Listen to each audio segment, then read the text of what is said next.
everyone. It is so great to see so many of you out tonight on such a cold, wintry Toronto night. Welcome to our guest, Jane McAlevey. We're really excited to have you here, and welcome to Toronto.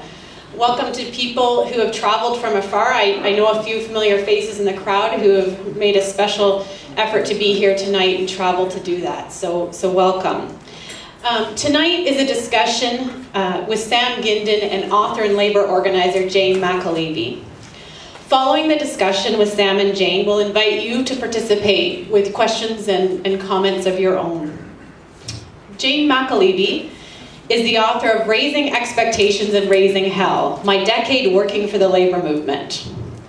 Her book, published by Verso Press, was named the most valuable book of 2012 by The Nation magazine. Jane has served as executive director and chief negotiator for a union local, as national deputy director for strategic campaigns of the healthcare division for SEIU, and she was the campaign director of one of the only successful multi-union, multi-year geographic organizing campaigns for the national AFL-CIO. She has led power structure analyses and strategic planning trainings for a wide range of union community organizations and has had extensive involvement in globalization and global environmental issues. She worked at the Highlander Research and Education Center as an educator and as deputy director in her early 20s. Jane is currently a PhD candidate at the City University of New York's Graduate Center and a contributing writer at The Nation magazine. Tonight, Jane will be interviewed by Sam Gindin, who will be familiar to many of you as an activist, a scholar, and a teacher. Sam spent 27 years in the Canadian Auto Workers Union, first as research director and then as advisor to the president. Sam is a member of the Greater Toronto Workers' Assembly, the hosting organization of tonight's event. Sam is also co-author with Leo Panich of The Making of Global Capitalism, the Political Economy of American Empire. Sam is also a mentor to many of us, for Sam is endlessly generous with his time spent talking about labor movement politics and ideas and sharing his experiences in the labor movement.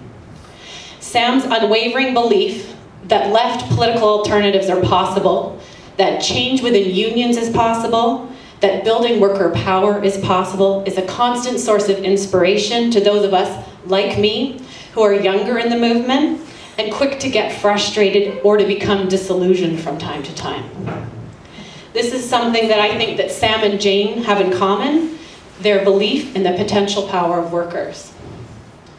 In her book, Jane offers a series of strategies and lessons for rebuilding powerful unions. I think the lessons are applicable whether we are in right-to-work states like Nevada or in Ontario, organizing in unions facing multiple attacks from all levels of government and facing employers looking to roll back the gains that workers have made. In both places, we struggle with low levels of rank and file engagement and leadership. Tonight's event was organized, as I mentioned, by the Greater Toronto Workers' Assembly, an organization that was formed in the fall of 2010. The Assembly is a project that's dedicated to left regroupment, providing an open space for voices on the left to come together to develop and practice radical politics. The Assembly is a project dedicated to building solidarity within the working class in Toronto. I think I want to say a special thank you to the Steelworkers Hall for hosting the event tonight and loaning us this space. The Steelworkers Hall and the Steelworkers is a tremendous resource for those of us in the labor movement here in Toronto, and they're very generous with their space. And special thank you to John and all of his work setting up for tonight's event. And I also want to thank Ponche for videotaping tonight's event so that anybody who couldn't be here will be able to listen to it afterwards. Before I turn the floor over to Jane and to Sam, I want to invite Paul Gray up. Paul is an activist with the Greater Toronto Workers' Assembly, and Paul is going to read a poem tonight before we get started. Do you want to advise? You're good? I'll do that. Sure? Yeah. The World is in Their Care by Gregg Shotwell. This poem is dedicated to Jerry Tucker, who has dedicated his life to workers, quote, because the struggle never ends.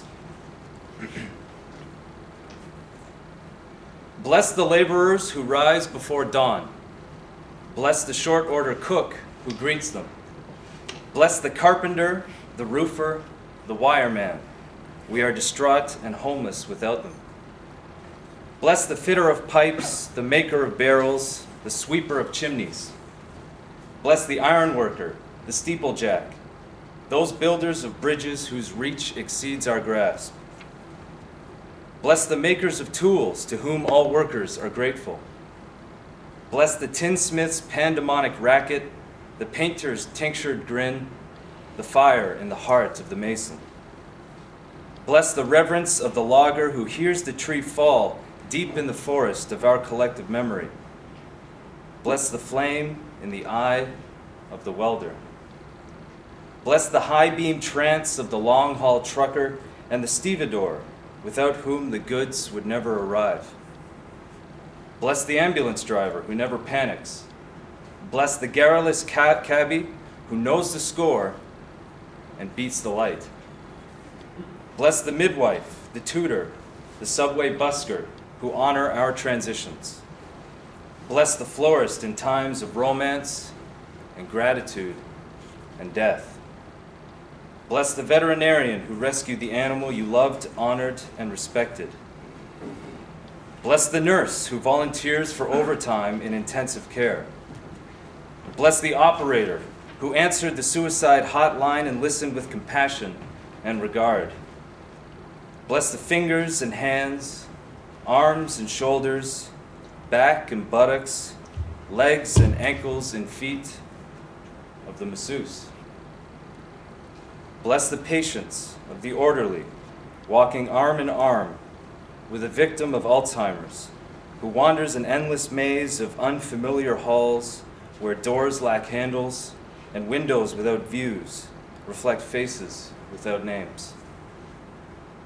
Bless the daycare worker who protects and nurtures children and deserves higher wages than the president. Bless the teacher who discovers you are brilliant. Bless the coach who sees potential where none existed before. Bless the children making toys in China for the children of America. Bless the migrants who labor in fields without citizenship or protection from pesticides and predatory contractors. Bless assembly line workers shackled with repetitive trauma and management's totalitarian mantra. Bless the union organizer, Clito Nino, shot and killed in Cuautlan, Mexico, January 8, 1990, by pistoleros hired by Ford Motor Company to crush the union. Bless the organizer, again and again, because the struggle never ends. Bless the librarian who finds the book I was always looking for. Bless the attorney who defends the poor, on principle, pro bono, and goes home to an empty house. Bless the pastor who kneels at the crossroad of struggle and flight. Bless the reporter who questions authority, gets the facts straight, the quote true, and the bullshit nailed. Bless the cutters and weavers and sewers of clothes. We are threadbare and cold without them. Bless the secretaries who take no shit and are fired and called bitch. We need more of them. Bless the laundress who vanishes stains and restores esteem to our wear and tear. Bless the feet of the cashier, the soles of the letter carrier, the toes on the shoulder of the grave digger's shovel. Bless the firefighter's widow, the miner's sorrow, the sailor's course. Bless the discarded people who collect bottles and cans. Bless the janitor, the trash hauler, the sleep-deprived snowplower clearing away. Bless the grace of the waitress in the face of our hunger and fear of aloneness in the hour of our need. Bless the baker who prepares our daily bread while we sleep. Bless the veteran of foreign wars who marches for peace, who sleeps in the mission, who weeps in the shadows of unknown soldiers he never forgets. Bless all who repair, restore, and refurbish. Bless the gleaners, the gardeners, the children of farmers, selling apples and pears in the open-air market. Bless all who labor and those whom they love. Shelter and protect them, now and forever. The world is in their care.